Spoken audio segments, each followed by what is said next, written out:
contre la mort est lancée sur la falaise de Tchang.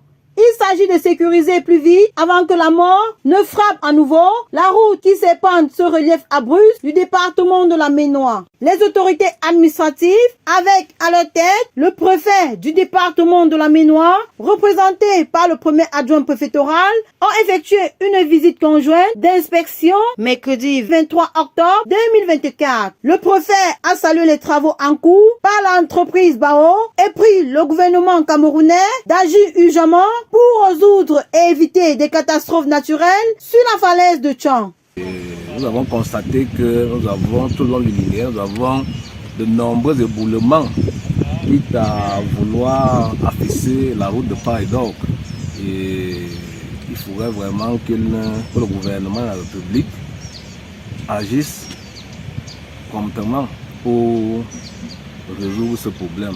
L'initiative du délégué départemental des travaux publics pour la Ménois avec les autorités administratives était de voir la gravité des éboulements et voir l'état d'avancement des travaux effectués par l'entreprise BAO. Nous avons déjà tant de menaces. Nos agriculteurs sont en train de nous mettre dans des situations difficiles au niveau de la falaise. Il faut qu'on laisse les terres, il faut qu'on laisse la végétation de la falaise sans les toucher.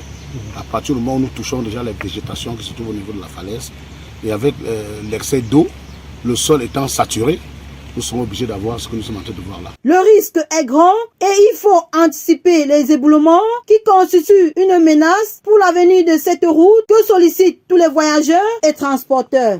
Sur ce site présentement, vous êtes en train de vivre un affaissement et glissement de chaussée sur 2 cm de long.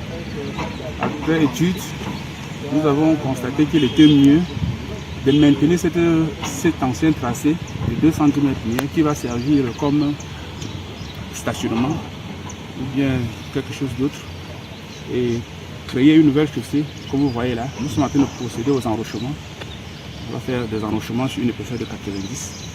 On va y poser de la géotextile, on va faire des drains parce qu'il faut s'assurer que l'eau ruisselle en permanence en dessous de la chaussée pour ne pas la saturer. Le ministre Emmanuel Ganou Djoumessi et le délégué départemental des travaux publics de la Ménois sont très attentifs quant à l'état de cette route.